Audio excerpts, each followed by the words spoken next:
मुझे एक तो सर मुझे जल्दी जल्दी से ये बताएं ब्रीफली कि नेक्स्ट ईयर हमने कितना पैसा आईएमएफ को वापस करना है। देखिए हमने टोटल जो वापस करना, देखिए आईएमएफ का कोई इतना ज़्यादा कर्जा नहीं है हमारे ऊपर। मैं आपको बताता हूँ, जो टोटल डेट है ना पाकिस्तान का, टोटल फॉरेन डेट जो डॉलर्स का है वो 130 134 35 अरब डॉलर के दरमियान में, ठीक है। अच्छा, इसमें पब्लिक डेट जो गवर्नमेंट ने लिया हुआ है इन वन वे और दी अदर, पब्लिक डेट जैसे कहते हैं या गवर्नमेंट डेट जैसे कहें, वो 100 अरब डॉलर से भी कम है, ठीक है। अब 100 अरब डॉलर के अंदर ना जो मेन हिस्सा है ना 27-28 बिलियन डॉलर वो चाइना का है। अच्छा जी। आईएमएफ का तो 10 अरब से भी कम है। क्योंकि हम साथ साथ पे करते रहते हैं ना, 6-7-8 अरब पे होगा मेरे ख्याल में। फिर पेरिस क्लब का है कोई 10-12 अरब डॉलर्स हैं, फिर आपका वर्ल्ड बैंक है, फिर और दूसरे डोनर्स हैं। लेकिन अच्छी बात ये कि हमारा जो है ना मल्टीलेटरल या इस तरह के ज़्यादा हैं, बायलेटरल ज़्यादा हैं। यानी कि या तो हमने आईएमएफ, वर्ल्ड बैंक, एडीबी इनसे कर्जे लिए हुए हैं, या फिर हमने सऊदी अरेबिया, चाइना, यूएई इनसे कर्जे लिए हुए हैं। हमने जो पब्लिक है ना उससे कम कर्जा लिया हुआ है।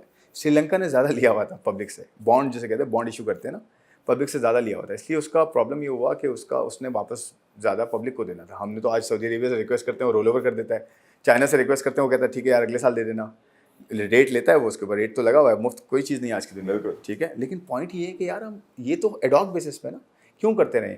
तो खैर अगले साल जो हमने देना है कोई 23-24 अरब डॉलर हमने देना है अगले साल जी। उससे भी अगले साल 23-24 ही देना है, उससे अगले साल भी 23-24 ही देना है। तकरीबन कुछ 70-75 अरब डॉलर हमने देना है 3 सालों में, सिर्फ बाहर का कर्जा। लेकिन होता ये कि इसमें आधा कर्जा रोल ओवर हो जाता है, यानी कि आधा कर्जा कहते हैं कि जी ये आधा कर्जा अगले साल दे देना, लेकिन कर्जा तो है ना, देना तो है भाई, रोल ओवर तो कर रहे हैं, कर्जा तो है ना। तो उस कर्जे को मैनेज करना पड़ेगा, रीप्रोफाइल करना पड़ेगा। रिस्ट्रक्चर की भी बात नहीं है, रीप्रोफाइल करना पड़ेगा एटलीस्ट। फिर वो कहेंगे लोकल डेट को भी, लोकल डेट ज़्यादा बड़ा है, लोकल कर्जा ज़्यादा बड़ा है बैंकों से जो आपने लिया हुआ है, आपको पता है। तो आप मुझे ये बताएं सर कि कर्जा तो हम ऐसे लेते रहेंगे, हमें देना भी पड़ेगा वापस। कभी हम हो सकता है कि आईएमएफ की ये डिपेंडेंसी से निकल सकें और सेल्फ इंडिपेंडेंट हो सके हम कभी? एब्सोल्युटली हो सकता है, अभी हो सकता है। रियलिस्टिकली क्या लेकिन नजर आ रहा है? हो सकता है, अभी हो सकता है, अभी हो सकता है और होगा में बहुत फर्क है। देखिए वो तो मैं कह रहा हूँ हो सकता है ना, अब होगा नहीं होगा वो तो फिर डिपेंड करता है कि करने वाले कौन है। हो तो सकता है ना, हम तो बात करें कि पॉसिबिलिटी है या नहीं। भाई ये होप किस पे होती है, होप तो पॉसिबिलिटी भी होती है। बिल्कुल।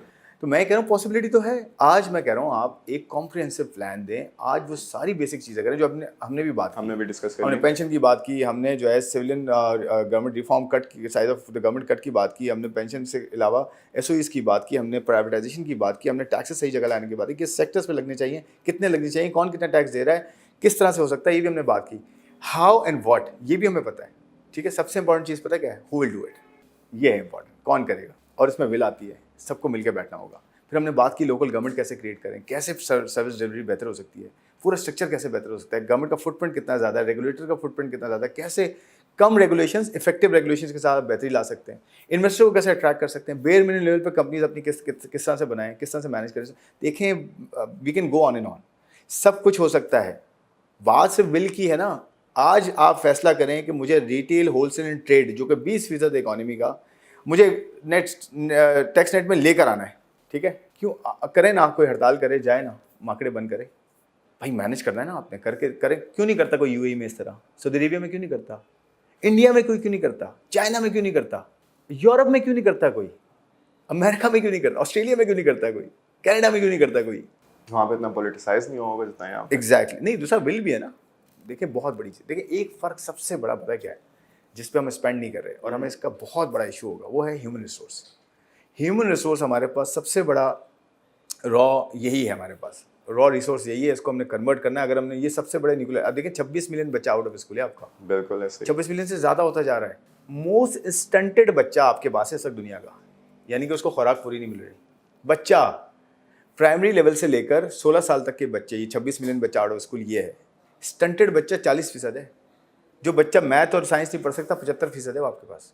मुझे बताएं जिसकी जनरेशन जो है प्लान ना हो रही हो, मैं तो कहता हूँ हम जो ये डिबेट करते हैं, जो डिस्कशन करते हैं, ये शॉर्ट टर्म चीज़ों पे करते हैं कि जी कर्जा ठीक कर लो, एसओईज ठीक कर लो, पेंशन ठीक कर लो, फिजिकल डेफिसिट ठीक है। वो भाई जनरेशन आपकी स्टेक पे है, न्यूक्लियर एसेट आपका स्टेक पे। ये जो यंग बच्चा है, ये बच्चा आपके लिए बहुत बड़ा प्रॉब्लम क्रिएट कर सकता है अगर आपने इसको सही से कंटेन नहीं किया, पढ़ाया नहीं, इसकी सेहत का ख्याल। माएँ, हमारे यहाँ माएँ जो हैं, जो बच्चा कंसीव करती हैं, वो अंडर न्यूट्रिशन है, मेल न्यूट्रिशन है, वो उनको खुराक से नहीं मिल रही। भाई वो बच्चे क्या अच्छे माएँ, वो किसने कहा था कि मुझे अच्छी माएँ दे दो, मैं आपको बेहतरीन जनरेशन देता हूँ?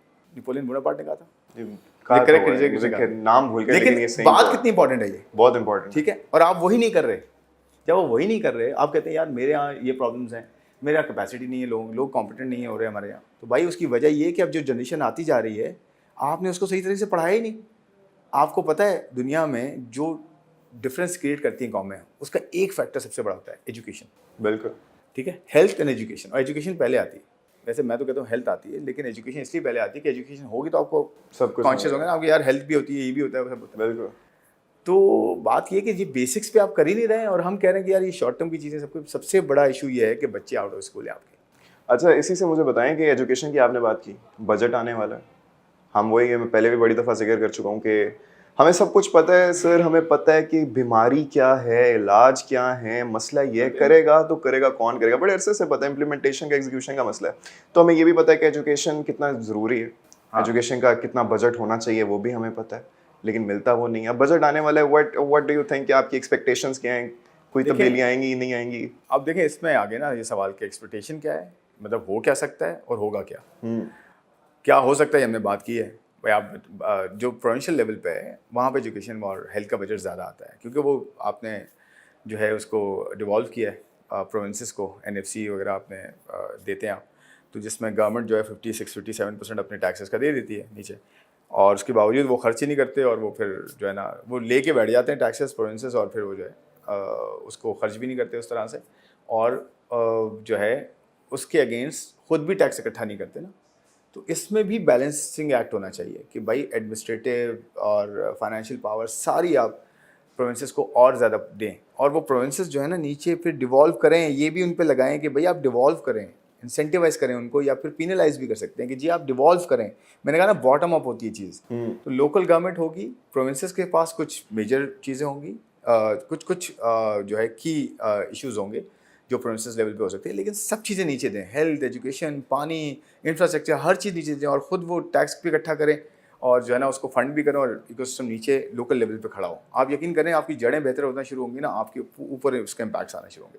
तो ये जो आप कह रहे हैं बजट में क्या होगा, बजट में होगा वही जो कि हम देखते हैं, क्योंकि हमारे कंस्ट्रेंट्स बहुत ज़्यादा हैं। हमने अपने आप को खुद जो है वो इतना कर लिया है, इतना वीक कर लिया है कि हम शायद उसमें अब निकलना मुश्किल लगता है। लेकिन ये आपको ना एक बड़ी कॉल लेनी पड़ेगी कि भाई प्रोविंसेस को भी नीचे देखना पड़ेगा, लोकल लेवल पे डिवॉल्व करना पड़ेगा, और प्रोविंसेस को हेल्थ एजुकेशन में ना सिर्फ एलोकेट करना पड़ेगा बल्कि उसकी इफेक्टिव यूटिलाइजेशन भी देखें। आप मुझे एक बात बताएं, 18 अमेंडमेंट के बाद आज तक सारा पैसा आया है ना प्रोविंसेस के पास? जी आया। प्रोविंसेस में जाएं, कुछ अच्छी चीज़ें हुई हैं डेफिनेटली, कि कुछ हेल्थ सेक्टर में बड़े लेवल पे काम हुए हैं, सिंध में भी काम हुए हैं, पंजाब में भी हुए हैं, KP में तो अच्छे खासे हुए हैं, पंजाब में भी हुए हैं, सिंध में भी अच्छे काम हुए हैं।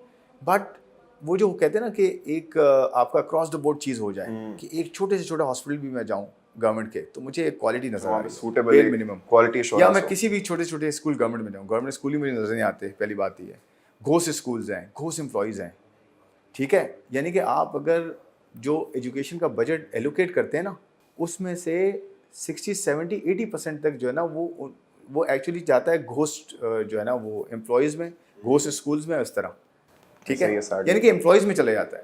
भाई उससे KPI ड्रिवन नहीं है ना, आउटकम्स ड्रिवन नहीं है ना, कि भाई अगर हम ये बजट दे रहे हैं, या प्रोविंसेस खुद देखें कि मुझे अगर इतना बजट देना है, इतने टैक्सेस मुझे मिल रहे हैं, या मुझे इतने टैक्सेस लगाने हैं, तो उससे मेरा ये जो हेल्थ और एजुकेशन का और ट्रांसपोर्ट का ये सारा इंफ्रास्ट्रक्चर जो मेरे अंडर आता है, मैंने कितना बेहतर कर दिया है। अब आज जाएँ एक गवर्नमेंट हॉस्पिटल में, और आज से 10 साल पहले जाते तो 10 साल पहले हालत ज़्यादा बेहतर थी, आज ज़्यादा ख़राब है। और 10 साल पहले स्कूल्स थे, और आज वो भी नहीं है। बच्चा आउट ऑफ स्कूल देख लेना, क्यों है बच्चा, और किस प्रोविंसेस की सबसे ज़्यादा उसमें जो है वो कंट्रीब्यूशन है। 26 मिलियन बच्चे जो आउट ऑफ स्कूल है, मैं एक खाली आपको नंबर दे रहा हूँ ना, ठीक है, ये तो रिकग्नाइज नंबर है ना, ऑथेंटिक है, कि 26 मिलियन से ज़्यादा, इनफैक्ट 27 मिलियन पहुँचने वाला है। ये बच्चा आउट ऑफ स्कूल है, ये कहाँ है भाई? अगर किसी बहुत बड़ी ये लाइन है, ये जो आप बार भी सुनते हैं, अगर किसी कंट्री को ये नहीं पता कि उसका बच्चा कहाँ है और वो क्या कर रहा है, तो उस कंट्री का मुस्तकबिल आप समझ सकते हैं क्या होगा? आप डेवलप्ड इकोनॉमीज में, मैं कहता हूँ आपको अगर बेंचमार्क बनाना है ना, तो दुनिया की एक इकोनॉमी ऐसी है जिसने अपना सिविलाइज्ड जो वो है ना स्टेचर, अपना सिविल सोसाइटी का स्टेचर जो है, या एक सिविलियन सोसाइटी जो होती है, اس کا اسٹیچر کہاں پیک لیے اس نے حاصل کی، وہ جاپان ہے. ٹھیک ہے، آپ جائیں ذرا وہاں، آپ اس کو آئیڈیل بنائیں. آپ، میں کہتا ہوں امریکہ، کینیڈا، آسٹریلیا چھوڑ دیں، آپ جاپان کو آئیڈیل بنائیں. انہوں نے جو جنگل کا قانون اور ایک سول سوسائٹی جو ہوتی ہے، سویلینس کا جو ایک ہوتا ہے، جو سوسائٹی ہوتی ہے، آپ اس کا ایک فرق دیکھیں، آپ کو وہ پیک ملے گی کہ انہوں نے انسانیت کی بہتری اور پروگریشن کو پیک اچیو کیا انہوں نے. آپ اس کو بنائیں ذرا اپنا ماڈل، اس سے سٹارٹ کریں. آپ بیسٹ کو بناتے ہیں نا، آپ ایسے تو نہیں کرتے یار اس کے برابر آ جائیں، ایسا نہیں ہے. آپ بیسٹ کو بنائیں اپنا ماڈل، اس کے حساب سے اپنی ڈرائیو کریں ساری پالیسیز، اور یہاں پہ غریب سے سٹارٹ کریں کہ یہ غریب کو کیا ملنا چاہیے جو ہماری پالیسی میں ہو. اب یہ 2 چیزیں کریں، آپ یقین کریں اتنے طریقے سے آپ جو ہے اس لیول پہ پہنچیں گے، ود ان فیو ایئرز آپ پہنچ سکتے ہیں. تو کہنے کا مطلب یہ ہے کہ جس قوم کو یہ ریئلائزیشن نہیں ہے کہ اس کا 26-27 ملین بچہ آؤٹ آف اسکول ہے، اور جو ماں اس کو پیدا کر رہی ہے وہ اسٹنٹڈ ہے، جو بچہ آ رہا ہے پرائمری 5 سال سے نیچے کا وہ اسٹنٹڈ ہے، جو بچے اسکول میں ہیں ان کی میتھ اور سائنس ٹھیک نہیں ہے، اور تو یہ ہماری فیوچر ہے.